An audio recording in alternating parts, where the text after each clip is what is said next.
नमस्कार। गायत्री स्नातकोत्तर कॉलेज सांचौर की ऑनलाइन क्लास में आपका स्वागत है। प्रिय विद्यार्थियों, आज हम कक्षा बीए फर्स्ट विषय इतिहास में सिख धर्म के मौलिक लक्षण व सिद्धांतों के बारे में पढ़ेंगे। इससे पहले के वीडियो में हमने सिख धर्म व उनके जो 10 गुरु हुए थे, गुरु नानक से लेकर गुरु गोविंद सिंह तक के बारे में हमने अध्ययन है वो किया। अब देखिए, सिख धर्म की तमाम जो बातें हैं ग्रंथ जपू जी में संकलित हैं। जपू जी के अनुसार सिख धर्म में कर्म, संसार, ज्ञान तथा मोक्ष के चतुष्पदी स्तंभ को धर्म में स्वीकार किया गया है, अर्थात अविद्या, आवागमन, भक्ति और मोक्ष, इस चतुष्पदी व्यवस्था को स्वीकार किया गया है। सिख धर्म गुरु केंद्रित धर्म है। जिस प्रकार कबीर पंथ, नाथ पंथ और अन्य में गुरु को बड़े आदर से देखते हैं और गुरु व ईश्वर में बहुत कम भीड़ देखते हैं, इसी प्रकार सिख धर्म में भी गुरु और गुरु का सम्मान है बहुत ज़्यादा है। अद्वैत के अनुसार ब्रह्मविद जीवन मुक्त ही गुरु हो सकते हैं और ब्रह्मविद तो स्वयं ब्रह्मा होता है। अतः गुरु केंद्रित सिख धर्म भारतीय धर्म परंपरा के अनुसार ही कहा जाएगा। तीसरा है पंचककार, अर्थात एक सच्चे सिख को अपने शरीर पर 5 वस्तुएं धारण करनी होगी: केश, कंघा, कड़ा, कृपाण और कच्छ, और वही सच्चा सिख कहलाएगा। यह पंचव्रत सिख धर्म के अनुशासन व योद्धापन का प्रतीक माना जाता है। इसके अलावा सिख धर्म के अनुसार सामाजिक न्याय और धर्म की रक्षा के लिए अपना बलिदान देकर भी शत्रुओं का विरोध करना चाहिए। सिख धर्म कहता है कि सामाजिक न्याय के लिए और धर्म की रक्षा के लिए अपना बलिदान देकर भी शत्रुओं का विरोध एवं करना चाहिए। सिख धर्म के गुरु छठे गुरु हरगोविंद ने पीरी और मीरी, सिख धर्म के छठे गुरु हरगोविंद ने पीरी और मीरी नामक 2 तलवारों को धारण किया था कि सिख गुरु योद्धा होता है। इसमें सिख धर्म के अनुसार पीरी धार्मिक रक्षा के लिए और मीरी राजनीतिक लक्ष्य की पूर्ति के लिए धारण की गई थी। इसमें शक्ति और भक्ति का आश्चर्यजनक समन्वय दिखाई देता है, अर्थात सिख धर्म के अनुसार सामाजिक न्याय और धर्म की रक्षा के लिए बलिदान देना चाहिए। और इसी कड़ी में ही गुरु हरगोविंद ने पीरी तलवार धर्म रक्षा के लिए और मीरी तलवार है वो राजनीतिक रक्षा के लिए धारण की थी। अगला है सिख धर्म के अनुसार एकेश्वरवाद की शिक्षा दी जाती है, परंतु ईश्वर को निर्गुण होने के साथ साथ दयालु, कृपालु और जगत कर्ता भी स्वीकार किया गया है। अर्थात सिख धर्म में ईश्वर को दयालु, कृपालु और जगत का कर्ता धर्ता स्वीकार किया गया है। दादू और रैदास भी ईश्वर को सगुण और निर्गुण दोनों मानते हैं। अर्थात दादू और रैदास भी ईश्वर को है वो सगुण और निर्गुण दोनों रूपों में मानते हैं। सिख धर्म में ईश्वर को व्यक्त और अव्यक्त दोनों माना गया है। इसके अपरिमित गुण और नाम बताए गए हैं और इसी के आधार पर इसमें धर्म समन्वय का सिद्धांत भी देखा जाता है। अगला नियम सिख धर्म है वह मूर्ति पूजा, वर्ण व्यवस्था और ब्राह्मण धर्म का विरोधी माना जाता है और इसी कारण ये कबीर के समान अपने आप को न तो हिंदू कहते हैं और न ही मुसलमान कहते हैं। अर्थात ये अपने आप में एक अलग ही तरीके से हैं वो रहते हैं। अगला नियम है सिख धर्म के अनुसार पूर्ण शरणागति के भाव से, अर्थात ईश्वर के सामने पूर्ण शरणागत भाव से जाना चाहिए और ईश्वर का नाम सुमरण करना चाहिए। कबीर के साथ नामदेव ने भी ईश्वर पर पूरा ध्यान लगाने के लिए ईश्वर का नाम, भजन और सुमिरन करना बताया है। चैतन्य महाप्रभु और श्री रामकृष्ण ने भी ईश्वर के भजन और कीर्तन पर बल दिया है। अर्थात चैतन्य महाप्रभु और श्री रामकृष्ण हैं, ये भी कहते हैं कि ईश्वर के नाम का स्मरण करना चाहिए, ईश्वर का भजन व कीर्तन है वो करना चाहिए। अगला है सिख धर्म में भक्ति को मुक्ति मार्ग कहा गया है। अर्थात सिख धर्म है इसमें भक्ति को है वो मुक्ति का मार्ग कहा गया है और यह बात दादू, रैदास और कबीर में भी पाई गई है।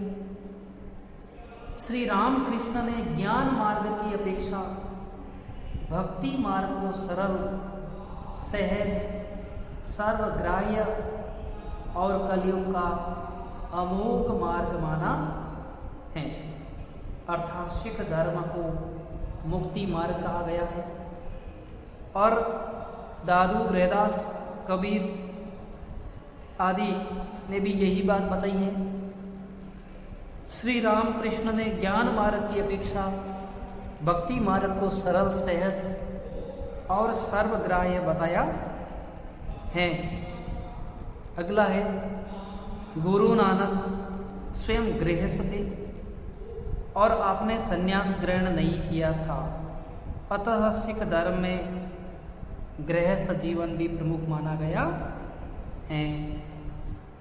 इसके अलावा भी अपन देखते हैं तो सिख धर्म में गुरु का क्या स्वरूप बताया गया है।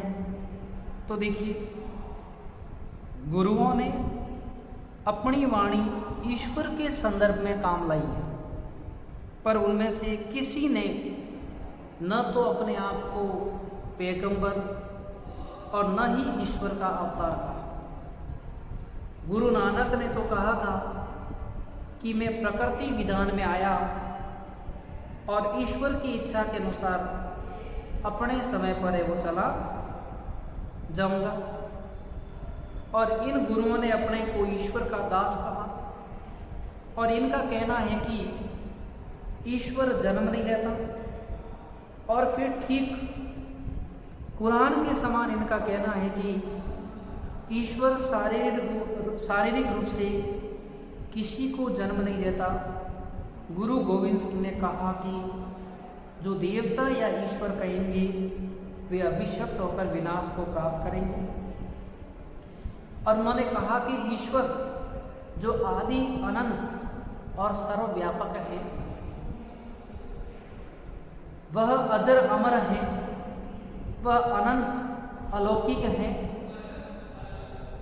गुरु का धर्म है कि वह दूसरों का पथ प्रदर्शन करे।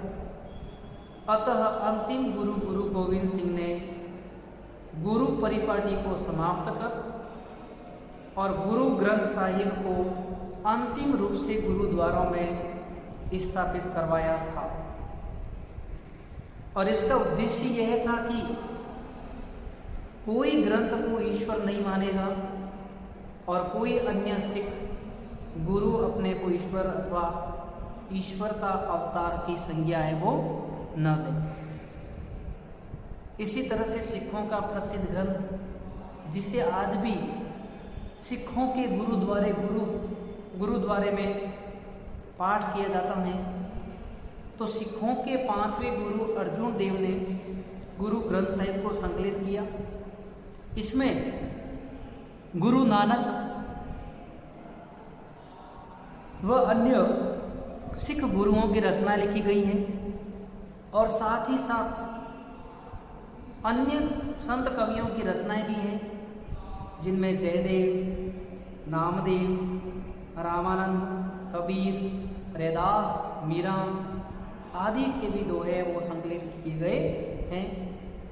और श्री गुरु ग्रंथ साहिब की जो लिपि है यह है गुरुमुखी लिपि है, जिसका तात्पर्य है कि सिख गुरु की ओर अपना ध्यान लगाएगा और मनमखी हो। मनमखी का अर्थ होता है मन की वासनाओं से अपने पथ से विचलित न होने वाला। और इसी पुस्तक की भाषा ऐसी लिखी गई है जिसे संगीत अथवा भजन के रूप में गायन शैली में पढ़ा जाता है। इस तरह सिख धर्म का जगत विचार यानी गुरु नानक द्वारा प्रस्तुत भजन में बताया गया है कि घोर अंधकार या न पृथ्वी न आकाश न दिन न रात और ईश्वर शून्य में रहकर उनका ही ध्यान करता है था।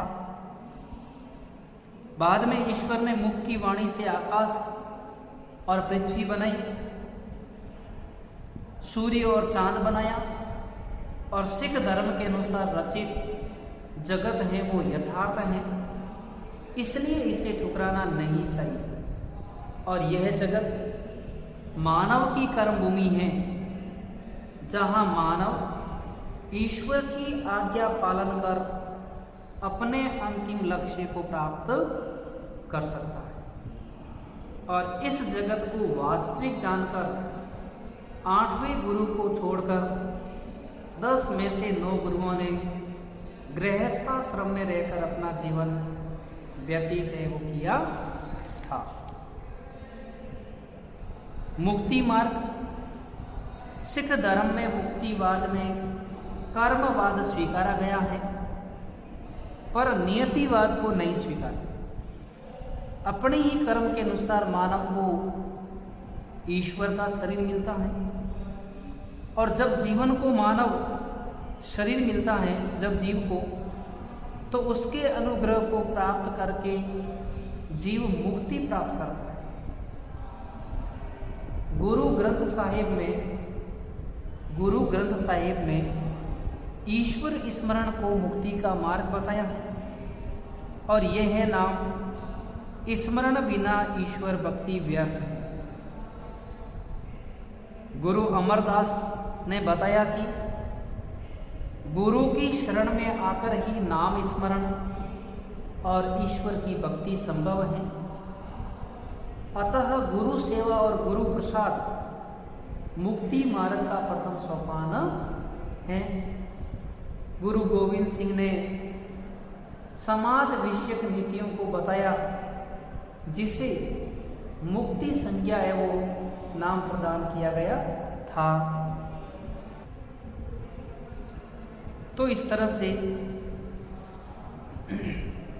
उन्होंने कहा, हे सिखों, तुम कर्ज ना लो, और यदि ऐसा करने के लिए विवश हो जाओ तो ईमानदारी के साथ कर्ज अदा करो, झूठ न बोलो, असत्यभाषी का साथ न दो, सत्संग करो, सत्य बोलो, सत्य से प्रेम रखो और उसको अपने हृदय में है वो लगा लो। ईमानदारी के साथ परिश्रम करके कमाओ, धोखा न दो, लालच न करो, और प्रसिद्ध सिखों के ग्रंथ जपू जी का है वो पाठ करो। तो इस तरह हम समझ सकते हैं कि इस धर्म में किसी तरह की कुरीतियाँ आदि को दूर करते हुए सरल सात्विक धर्म को है वो आगे बढ़ाने का कार्य किया था। गुरु गोविंद सिंह ने वाहे गुरु जी ना खालसा वाहे गुरु जी ने फतेह कहकर मुक्ति का आदेश है वो दिया था। इस प्रकार सिख धर्म में ईश्वर को परम गुरु की शिक्षा दी गई है, और परम गुरु को जानने वाले धार्मिक शिक्षक और ज्ञाता सिख धर्म में 10 गुरु हुए, और गुरु ग्रंथ साहिब सब समय के लिए मार्गदर्शक स्वीकारे गए हैं। धन्यवाद।